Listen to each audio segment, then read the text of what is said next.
Basicamente, a grande dificuldade de ensinar não é a falta de conteúdo. Não é o que... não temos conteúdo para ensinar. Conteúdo é o que mais tem, principalmente hoje na internet.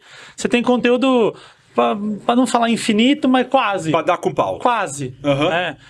É um conteúdo que tem na internet de qualquer maneira. Você não precisa entender tudo. Por exemplo, se eu for estudar tudo que tem de neurociência na internet, eu teria que viver uns 800 anos para conseguir só de neurociência. Então, o problema não é conteúdo. A questão é, quando você aprende ou quando você ensina, há um processo emocional que precisa acontecer. Tanto que questões emocionais você aprende muito rápido. Então, quando você vê lá os testes em laboratório, o ratinho que foi num lugar e tomou um choque, ele não vai mais lá. Você não precisa nem repetir mais aquele aprendizado. Então, assim, eu vejo que a neurociência dentro da educação, ela tem um papel fundamental em como que o comportamento daquele público, e aí o público específico que eu trabalho é o adolescente. Então, o adolescente está numa fase de alteração hormonal, o adolescente está numa fase de exploração. Então, as coisas tendem a ser... A probabilidade das coisas serem monótonas para o adolescente é muito mais alta do que para um adulto. Então, se eu vou naquela coisa... Porque o adulto, quando ele vai ter uma matéria chata na faculdade, que ele tá meio assim, sei lá, num mestrado, mas ele tem uma coisa mais... preparada, um cérebro mais maduro de falar assim, cara, isso aqui é um saco, mas é importante, eu preciso entender. Vou fazer o que precisa ser feito. Exato, vou fazer o que precisa ser feito, porque você sabe que, isso aqui vai mexer no meu salário, eu vou ter uma melhora, eu tenho que pagar o boleto e tal. Então, você tem uma visão mais ampla da vida. O adolescente não tem isso.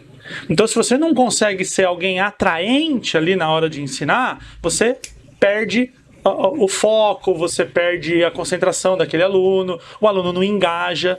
Eu acabei de finalizar uma aula, que vim pra cá antes tava dando uma aula antes de fazer, e hoje foi o último dia. E é muito bonito, cara, os alunos indo embora, falando, vou ficar com saudade de ter a aula e tal. E o que eu gosto de falar assim, cara, eu não sou o cara que mais conhece tecnicamente, o mais bem formado, o que estudou, que tem o diploma mais incrível. Mas uma coisa que eu dou muito valor na hora de ensinar é assim, eu preciso me conectar antes. Eu preciso ser amigo de quem está me ouvindo. Aquela pessoa precisa gostar de mim. Então, quando a gente cria um vínculo de confiança entre dois humanos, eu não estou falando de professor, de nada. Eu estou falando de dois humanos. Sim. Sabe? De entender, cara, o seguinte, o aluno dorme na minha aula e às vezes ele acorda e ele fala, professor, desculpa, peguei no sono. Eu falo, cara, eu sou um cara que estuda isso aí, eu tô ligado. Porque ali você já sabe tudo aquilo que tá acontecendo no cérebro dele por causa da idade dele, você já sabe o que tá acontecendo além da idade dele, você já sabe o que tá acontecendo no ambiente ali onde ele frequenta, as pressões que ele tá... Ah, entendi. Então você pensa assim, se um aluno falar pra mim, tô com dor de barriga, preciso ir no banheiro, eu jamais vou brigar com ele. Se ele tá muito triste porque ocorreu um luto na vida dele, tudo bem, eu vou entender, porque é um processo biológico. Sim. Se ele tá com sede, eu vou entender, porque é um processo biológico. Agora ele dorme na sala, aí eu fico bravo. Porque, como é que dorme na minha aula? Porque eu levo pro pessoal, entende?